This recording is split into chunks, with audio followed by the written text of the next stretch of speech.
Today is the start of something new. Today is the start of new life. This is what Easter is all about. We talk about Easter's coming up in 2 weeks, right? We're still 2 weeks before Easter. Next week is Palm Sunday. The week after that is Easter. And Easter is all about new life. It's about being free from the old and starting something brand new. So this is the beginning of week 1 of your new life. And we don't have to wait till Easter to do it. It starts right here, right now. Today our scripture is coming from John chapter 11. And if you notice that says verses 1 through 44, that's a lot of verses. We are not going to read all those really slowly for church. I did promise first service that I would read them all in a British accent, very slowly. And they laughed at me. And then I didn't do it because they laughed at me. So, also because it would have taken a lot of time, which we're not going to do. But if you would like to, take out your Bible app. If you've got YouVersion, or if you can call it up on your browser, go ahead and do that. And so that you can look through it and take it a little bit more slowly as you need to understand what's happening during the message as well. Please feel free to do that at any time. So, why are we talking about this now? It's not Easter yet. Why are we talking about Easter already? Are you guys ready for Easter? Easter dress is picked out. It's going to be warm this year right here, which would be great. Easter eggs already packed and ready to go. Easter baskets ready to go. How many of you still buy plastic Easter basket filling? Right? Oh man, that stuff. You never get rid of that, right? You keep finding it all throughout the summer, just wherever it is. It never quite goes away, does it? Well, we're getting ready for Easter here at Crosspoint as well. And one of the ways we're doing that is by looking at who we are. Looking at who we are, not just inside of ourselves, but who we are in this world. What does it mean to do what you do? What does it mean to be who you are with the people that are either closest to you, the people you work with, your neighbors, the people you see every day? It's kind of that's the Mr. Rogers line, isn't it, right? The people you see every day.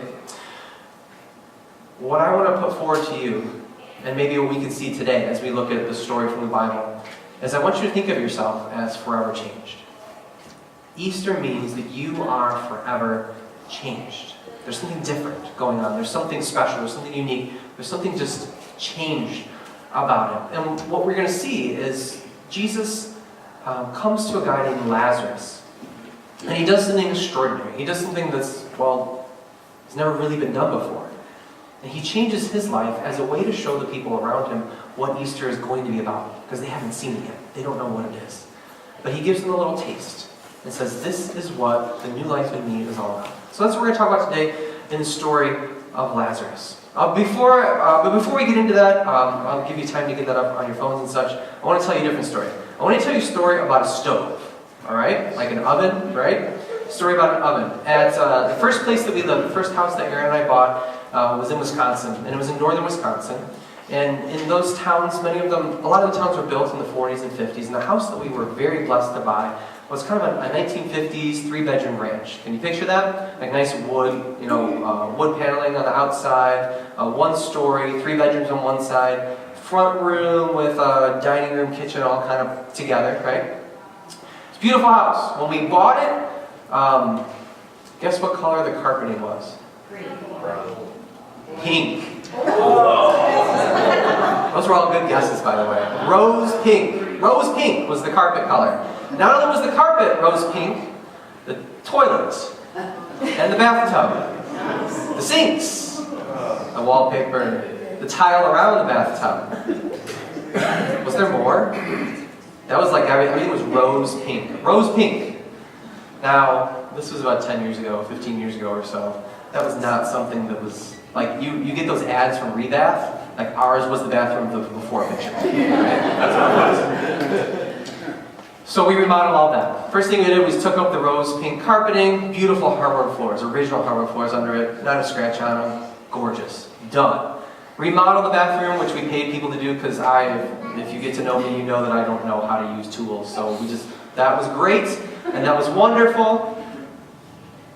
But then it came to the kitchen. All right, what do you think we found in the kitchen? Well, we found a stove. We found an oven. Guess what color that stove was? It's not pink, sorry. Avocado green. Avocado green. And you know what the best part about it was? It was called a Kelvinator. It had these beautiful letters on it, it's kind of back in right now, but it was called a Calvinator. And so what did we call our oven? We didn't call it oven, we called it Calvinator. Like, let's go make dinner on the Calvinator. Right? It was unique, it was different, and it wasn't just a regular stove, it was like extra wide. There was a whole warming drawer kind of thing on the side too, which didn't work anymore, but that was okay. But the Calvinator worked. It was great. And we kind of used the serial numbers on it and stuff to figure out how old it was, and our best guess was that it came from the late 60s.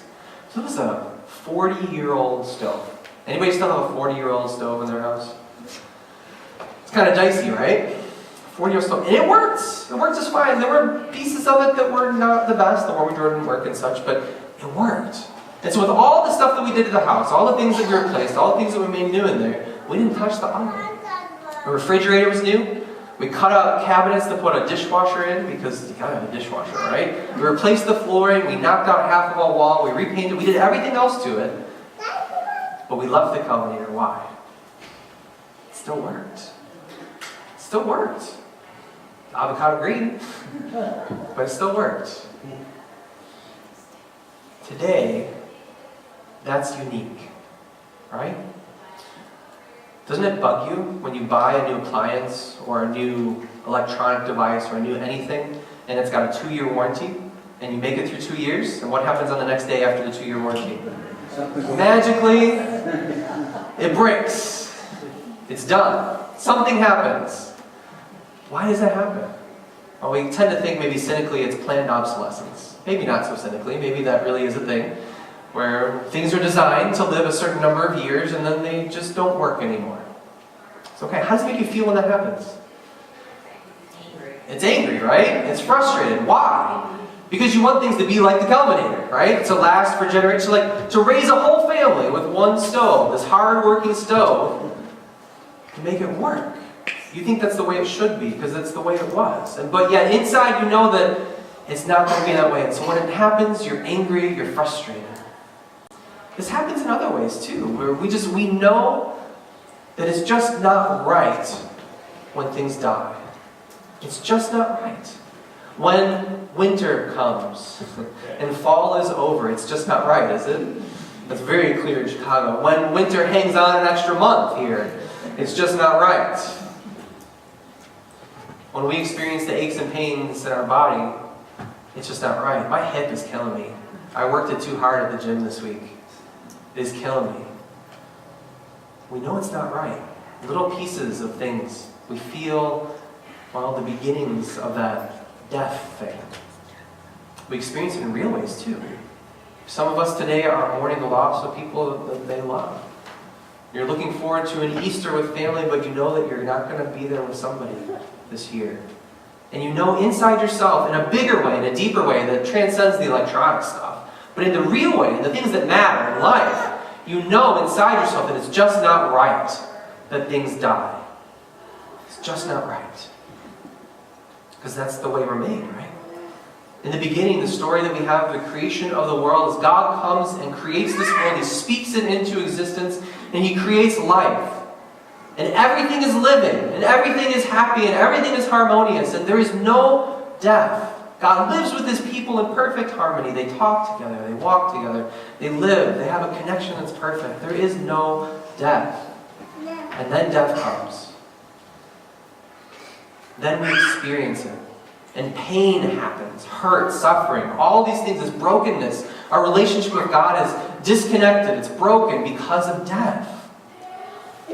And so today we carry this within ourselves, this void, this bit of knowledge, that when we experience the little pieces of death along the way, it just hits us square in the heart. And we know that it's just not right. It doesn't matter what you believe. We all experience that. We know that death is just not right. The reason why we're talking about Jesus today is because He came into this world that we know, and He changed what that means for us. He gives hope in the midst of that experience. In the midst of knowing what death is, He gives life. And if you don't believe me, let's talk about it a little bit. Because we're going to see from the story that Jesus did some pretty incredible things. In fact, He brings life in the very midst of death. We're going to talk about a guy named Lazarus. This is a story from John chapter 11. If you looked it up, hopefully you've looked it through a little bit, you can see what's going on. We're going to go through this pretty quickly. But I want you to see what Jesus does here. How he comes to people who are experiencing the same thing that we do, of knowing that death is just not right, and how he brings hope in the midst of this. There's a man named Lazarus. He was sick. He was from Bethany, the village of Mary and her sister Martha. And earlier in the scriptures, earlier in this story, we meet Mary and Martha and Lazarus as well. And you get to know Mary and Martha a little bit. They're very different people. Do you have sisters? Anybody have sisters? Brothers and sisters? Do you have kids? I mean, you have family, right? Is everybody all exactly the same outside of twins and such? They're all very different people, right? Nope. Yeah, right, exactly. Nope. You're the good one, right? Yeah, all right. Fair enough. I appreciate that. People are different. Mary and Martha, even though they're sisters, they're very, very different. Martha is the logistics. She's the, I need to know the right answer. That's what matters the most. Mary is the, I'm going to go experience everything. And just having the experience is the truth that's in there. Two totally different mindsets, two different perspectives. This is who Jesus is going to talk with today. So what happens? The sisters send word to Jesus, Lord, the one that you love is sick. Lazarus is sick. When he hears this, Jesus says, this sickness isn't going to end in death. It's for God's glory, so that God's Son may be glorified through it. That's a strange thing to think, right? Sickness can be used for God's good. Does God cause sickness? No, that's not what it's saying. But it's saying that in the midst of sickness, in the midst of this experience of this bit of death, God's glory, His purpose, His power, could be seen through it. All right, how is this going to work out? Jesus loved Martha. He loved Mary. He loved Lazarus. So when he heard that Lazarus was sick, he stayed where he was. All right, moms, tell me if this is rational. Your kid is sick at school. You going to leave him there? Now, if this is like the fourth time they've called him that week and you know they have a test that day, you may just leave him there. It's possible. Just for the rest of the day. Will you leave him there for 2 days? Will you let them sleep at school? It's not going to happen, right? Your kid's away at college. They're sick. Something seriously is wrong. Nobody can help them. Are you going to rush to see them, or are you going to wait a few days? You're going to get your butt in the car and go, right? Jesus waits. This is weird. This is strange. And his disciples think the same thing. They don't know what's going on. He waits 2 days and says, let's go back to Judea. He's up north. He needs to travel south. He's already made the people in Judea really, really mad. He's already done things they don't like. They're already plotting against him. It's not a safe place for them to be. A short while later, they were trying to stone you. Jesus says, well, that's true. But anybody who walks in the light, anybody who sees the path, anybody who sees who God is, well, they're going to keep walking in the light. You're not going to go back to the darkness. When a person walks at night, they stumble, they have no way. And they kind of understand this. But Jesus kind of starts to make it more plain to them. He says, our friend Lazarus is asleep. I'm going to go there, and I'm going to wake him up. What are the disciples thinking? They're like, look, if he sleeps, he's going to get better. Why do we have to go there? If they're going to stone Jesus, who else are they going to stone? They're going to stone his disciples too. They're not going to stop at Jesus. They're going to get his friends too, to stop all of the teachings. So they're afraid. They don't want to go. They don't want to die. Fair enough, right? Fair enough. Jesus speaks to them plainly. Lazarus is dead. Let's stop beating around the bush. He's dead. For your sake, I'm glad I was not there, so that you may believe. But now let us go. They better be thinking, this is crazy. Because if he's asleep, we don't have to go there. If he's going to be fine, we don't have to go there. If he's dead, guess what? We still don't have to go. Because he's dead. What can you do? Dead men don't raise from the dead. Dead men don't live again. Instead, Jesus says, now is the time to go. Now I need to be there with Lazarus. When there is no hope, when there is nothing anybody else can do, when there's nothing else that can happen, I need to be there. Thomas didn't quite get this. Thomas the twin, the Didymus, he says, well, let us go too, that we may all die with him. He's kind of like the passionate one who's like, let's just go do it. Come on, guys, let's do it. He doesn't understand what's going to happen. But he's ready to go, right? It's all right. That's fine. I know God. What are we doing here? Are we ahead a little bit? Keep going back, keep going back, keep going back. There we go. All right. When Jesus arrived, he found that Lazarus had been in the tomb for 4 days already. Tell me what you know about dead bodies after 4 days. It's not pretty. It's not pretty. All right? The smell, rigor mortis. It's difficult. What do we also know? The chances of somebody just being in a coma, way low. If Jesus would have been there like 6 hours after Lazarus fell asleep, and then miraculously awakened, what could people have said? Well, he was just sick and sleeping. And he's all better now. But he's dead for 4 days. Nobody knows how to bring somebody back after 4 days. This is when Jesus arrives.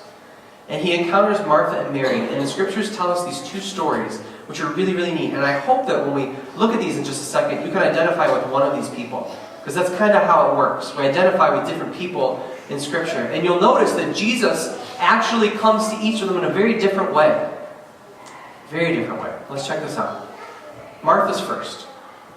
Now Bethany was less than 2 miles from Jerusalem, and people were coming to Martha and Mary to comfort them. They were sitting around them, helping them mourn. Martha heard that Jesus was on his way. She went out to meet him, didn't stay in the house where she was supposed to be, went outside the town. While Mary stayed there. Lord, Martha said to Jesus, if you had been there, my brother would not have died. Why did she believe that? Because Jesus healed people. Right? People that were blind, people that were deaf, people that couldn't walk. He healed them. She knew that. She was there when this happened. He can do this. But to raise a dead man to new life? If you would have been here, my brother would not have died. But I know that God will give you whatever you ask. So Jesus says to her, your brother will rise again. And Martha, being the logistics one, the one who is very logical, says, I know the right answer to this question. That at the last day, when everything ends, God will raise the dead to new life. And he will bring all of his people together. His family will be one. That's what she knows. That's what she's saying. He will rise at the resurrection of the last day. That's a hope that lives somewhere far, far away. Right? The fact that she believes in this means that one day, a long time from now, she'll get to see her brother again. That's fair, right? But Jesus wants more than that. He has something bigger in mind for Martha, for Mary, and for Lazarus as well. He says to her this is really strange. He says, I am the resurrection and the life. Jesus says this, the one standing right in front of her, he says, the resurrection isn't long, long time away. It's right here, right now. I am the resurrection and the life. Whoever believes in me will live, even if they're dead. Whoever lives by believing in me will never truly die. Do you believe this? Do you believe this? This is the question. Is your hope placed in something far, far away, at some future time, in some future place, that you have no idea what it's going to be like? Or is your hope placed in Jesus today? Does Jesus change your life only far off in the future, or does he change it right now? That's what he's asking Martha.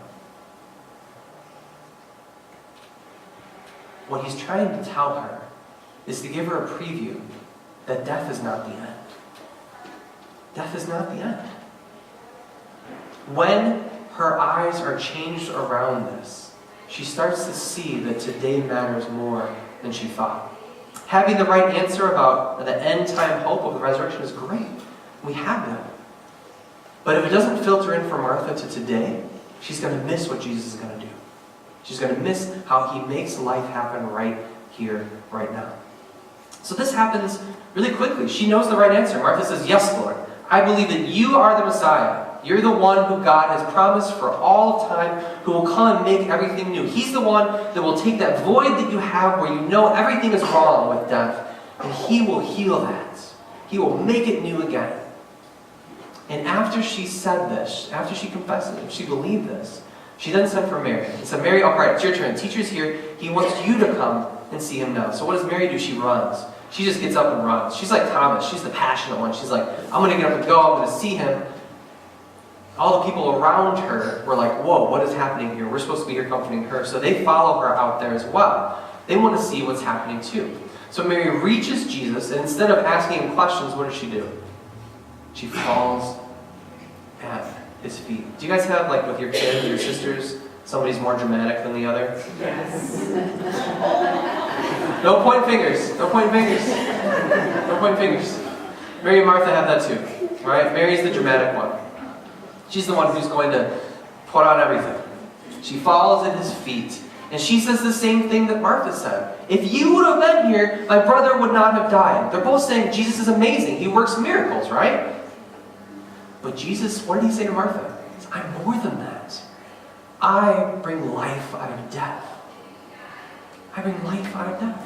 What does Jesus do for Mary? Does he give her all the right answers? No.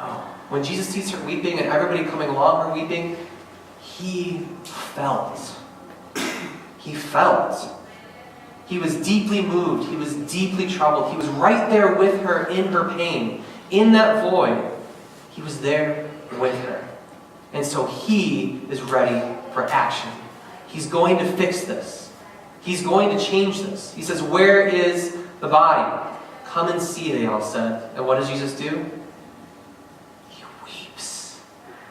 If you ever thought that Jesus was just a good teacher, or that he was God, and not something in between, this takes it all out for you. That bit that we feel around death, that sadness, that deep longing for something new, Jesus knows that. He feels it. And he weeps with us. This is, by the way, trivia question. Shortest English verse in the Bible. Just store that one away for the Marthas here. And then we'll get back to Mary. Okay, Mary. He feels this. He weeps. He's there with us. Everybody looks at this. He says, look how much he loved Lazarus. Some say, well, couldn't he have fixed this in the first place? Couldn't he have just healed him? What everybody is missing is that Jesus was more than just a miracle worker. He was more than just a rabbi, more than just a teacher. Martha and Mary haven't gotten yet either. It's going to take something enormous, something that breaks into the experience of being human that nobody has been able to ever solve. It takes him raising a man from the dead. He comes to the tomb. Guess how they describe it? It was a cave with a stone laid across the entrance. Where do we see that next in Scripture? We see that in Jesus' tomb. He comes to this tomb and he tells them to take away the stone. And I love, this is where Scripture to me comes alive. It's real. Because the people are like, dude, it's going to stink. This is going to be bad. Are you sure you want to do this? This is Jesus, right? Are you sure you want to do this? He says, didn't I tell you? When you believe me, you will see the power of God made real. So they took away the stone. Jesus looks up and he prays. Father, I thank you. You've heard me.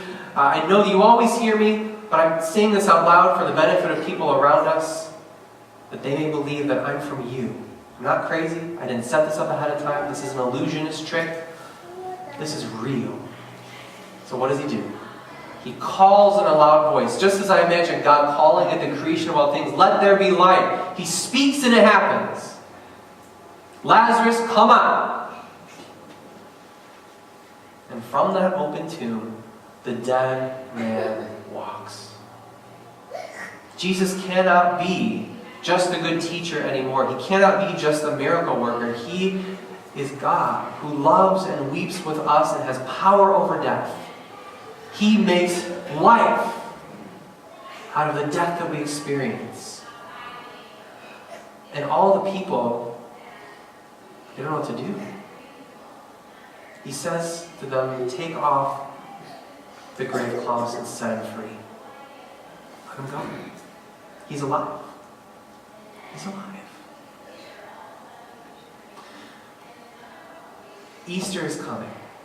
2 more weeks until we get to celebrate that Jesus is alive. That he was not in the tomb. That his life, being resurrected from the dead, gives us new life. It's then that we're going to be reminded that he will make everything new. That all of the pain that we experience, all the things around death, that eat us up, that we just know aren't right in this world, that He will make them new one day. But let's not forget what He also taught us. That right here today, He is making them new as well. His power is made real in our midst, and guess who He's using to do it? He's not using trees. He's not using technology. He's not using anything mystical in that sense. He's using you. He's using you. He has chosen to use you as the people who make this world new. Through the power of His Holy Spirit through us, like in baptism, that's where we get the Holy Spirit. That's where He's always with us. We're promised that. And the Spirit works through us to do the things of His kingdom, to make things that would die come alive again. He uses us to make this world new. So we can't think about it just happening on one day. Like Easter's one day and we celebrate it on one day and let it go. Easter's every day. Easter is our lives lived with Christ. Everything has changed. You are forever changed because of who Jesus is in you. So, what happened to the Calvinator? You're all wondering, right? That's the big part of this today. I don't know. We sold the house. Calvinator still worked when we sold it. It was still there, blessing another family. Still working, still going on. I didn't get to tell you a story of our water heater. It was 40 years old too, and it worked great too. But the Calvinator was much more loved. It was something that we knew would kind of always be there. We knew one day it would be gone, but it lived. The life that it had was pretty unique. It was pretty special. Today you have so many things around you that will die, that will go away. Remember that you have Jesus, that He is with you, and that He brings life into death. That power is with you, and you get the blessing to help other people experience that. When you take time out of your day to weep with someone, to spend time with them, to listen to them, you are being Jesus for them. When you take time to help others with things that are going on in their life, you are being Jesus to them. When you share with them about the hope that you have inside you that keeps you going no matter what's happening in your life, you get to tell them how good Jesus is. And it just might be the thing that helps them find the answer to that hole and that void that we all experience. And when that happens, God's kingdom, well, it's made real right here on earth as it is in heaven. So we hope for the future? Yes. But the future is today. Our lives lived in Jesus are today. And you get the blessing of being Him in this world. Let's close with prayer. Holy Father, we thank You for the way that You have made dead people come alive. In our lives, You've done that for us so many different times, starting in our baptisms, but every day when You make us new, You point our eyes to the goodness that You have set ahead of us. So we ask that You would allow us to simply follow Your ways, to walk in the good things that You have us already laid out for us to do, so that not only You would bless us, but that You would allow us to be a blessing to the people around us. We pray, Lord, for all of our neighbors, the people that we know who experience the same things we do, this aching within them, that death is not right. We ask that You would allow us to share the hope that we have in Jesus, who says, I am the resurrection, I am the life, I will take care of it. Let us share that with them so that they too would know that they don't have to worry about it, they don't have to try any harder, they don't have to have the right answer and the right solution. They simply need You. Allow us in what we say and what we do with great kindness and great love to help, well, everyone understand that and come to believe that You are the Messiah. In all this we pray, trusting in Your great love for us. In Jesus' name, amen.